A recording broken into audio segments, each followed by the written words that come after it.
At a House of Commons statement on border security and net migration, Nigel Farage embarrasses former administrations for allowing millions of migrants to enter the UK while also questioning Yvette Cooper about the identities and origins of these people. In today's video, we'll watch and respond while also reviewing all of the most recent news from across the nation, but first, please hit the like button, subscribe to the channel, and become a part of our rapidly expanding community. Just to let you know, we have a new British brand. Fantastic t-shirts are back in stock at our store.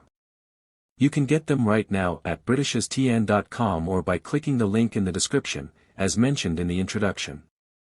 Nigel Farage questions Yvette Cooper on the identities and origins of these people while shaming previous administrations for permitting millions of migrants to enter the UK. Please have a look, madam.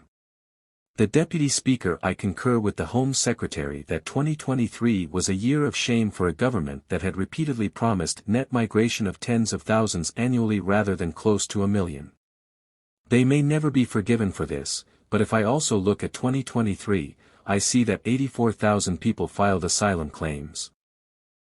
Everyone talks about the small boats, and yet 69% of that 84,000 did not come across the English Channel in votes. Can she tell me please, where did they come from? Were they overstayers? Were they student visas? Who were the 69% from what? Well, we are clear that net migration needs to come down after the huge increase. We also need to restore order to the asylum system. Part of that is going after the criminal gangs who are undermining border security and putting lives at risk, and tackling the small boat crossings. But there is also an issue about the increases that we have seen around in-country asylum applications, and we have instigated a review into their increase in in-country asylum applications to get to the bottom of what is happening and why. There were two areas where we found that the previous government's decision to remove visa requirements for visitors had led to a significant increase in asylum applications for people who were coming as visitors. Instead, we have reversed those changes that were made by the previous Conservative government and reintroduced visitor visa requirements for those countries. What are your thoughts on this? Let me know in the comments. In some other news, foreign criminals who avoided deportation went on to commit more than 10,000 offenses in a single year. Shocking new Ministry of Justice figures have revealed the data shows that a quarter of foreign offenders went on to re-offend in Britain after being released from prison and remaining in the country. The statistics covering the year to March 2022 represent a 25% rise compared to the previous year's figures. Over a 4-year period, foreign offenders were responsible for approximately 40,000 crimes ranging from murder to knife possession and drug dealing. In the year ending March 2022, 3,235 foreign criminals who were released from prison committed an average of 3 crimes, for a total of 10,012 offenses. This was a considerable increase over the 2,462 foreign criminals who were released from jail the year before, who committed 8,021 offenses. Both offenders who escaped deportation and those who returned to the UK to conduct new crimes are included in the statistics. According to existing law, the Home Secretary must deport any foreign offender incarcerated for more than a year. However, they have discretion over individuals serving shorter terms.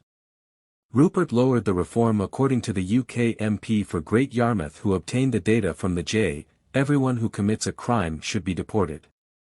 Why are we tolerating this, especially when we see the re-offending rates are so high?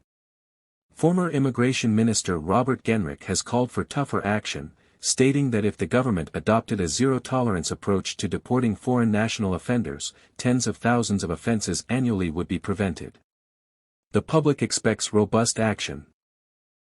Genrick has put forth legislation mandating yearly reports to Parliament outlining each offender's nationality, visa, and asylum status once they are found guilty in English and Welsh courts. Ernesto Elliott, a Jamaican felon, killed a 35-year-old man in a knife fight in December 2020 after he successfully appealed his deportation. A statement opposing their deportation flight was signed by 60 public personalities in another case, and Elliott was one of 23 convicts with cumulative sentences of 156 years who filed appeals. After avoiding deportation for a violent crime, Jamaican drug dealer Lloyd Field murdered a young woman in her home. After being deported in 2015, Albanian mobster Mauricio Mjej smuggled back into the UK and was found in possession of loaded firearms and £70,000 worth of cannabis. As the public would reasonably expect, we have returned 14% more foreign national offenders since the new government took office. We continue to work closely with the Home Office to deport more foreign national offenders, keeping our streets safe and saving taxpayers money, according to a NJ spokesman. It costs tens of thousands to keep an offender in prison. Millions of older car owners are being alerted to impending changes in car taxes that may have a big impact on their finances in October. Chancellor Rachel Reeves unveiled Labour's first autumn statement, which included a number of changes for British drivers.